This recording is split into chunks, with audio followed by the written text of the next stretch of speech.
Peach,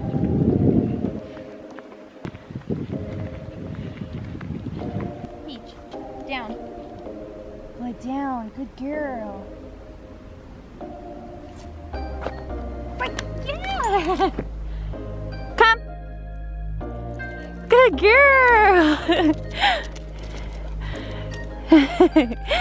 Peach, come. Good, sit. Good, sit, good girl.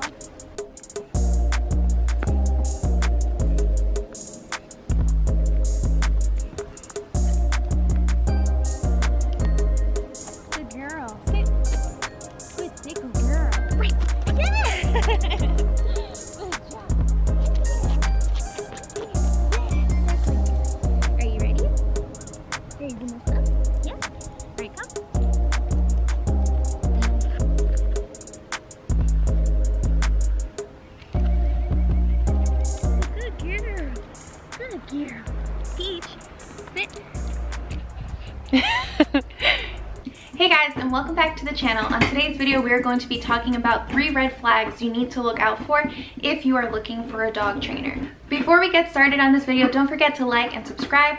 I can't tell you guys how much that really supports our channel, so I would really appreciate if you go ahead and hit that like button, subscribe to our channel, share this video with whoever you know. We recently hit 10K, so our next goal is to reach 100K subscribers, and I know that we can do this together, so don't forget to subscribe. What really inspired me to make this video is honestly my personal experience.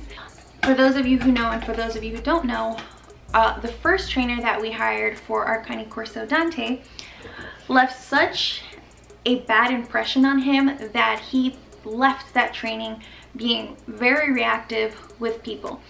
So I wanted to make this video just to give you guys some warning signs for you to look out for if you are in a similar situation that I was with Dante. Alright, so the first thing that you should look out for is if the trainer only specializes in one form of training and is unwilling to explore other routes. So what I mean by this is if, for example, they only say that they are positive reinforcement only trainers. What you really want to look for in a dog trainer is for a balanced form of training.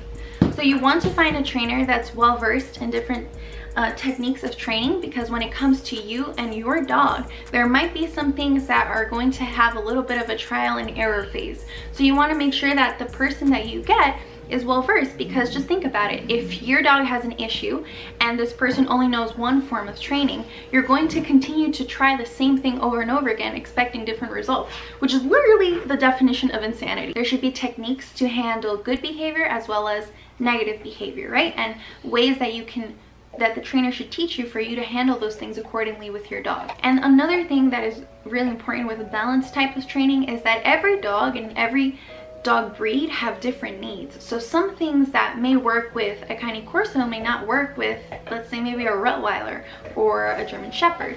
So versatility is very important, and the willingness for that trainer to be able to do different kinds of trainings or to show you different kinds of techniques is very important. So if a trainer is only telling you, I don't do any kind of punishment, I don't do any kind of prong collars or e-collars or choke collars or anything like that, that is a bad sign, and you should look for a trainer that has a more balanced approach.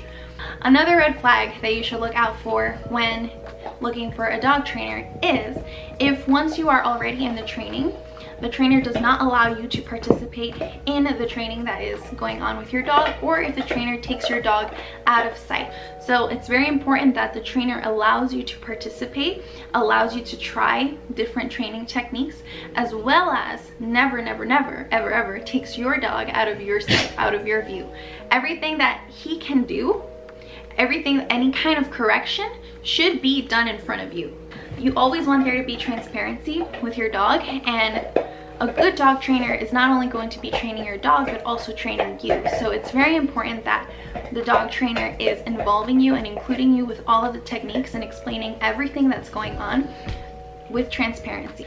Now, the third thing that you need to look out for is if the trainer ever physically hits your dog and justifies that as a form of correction.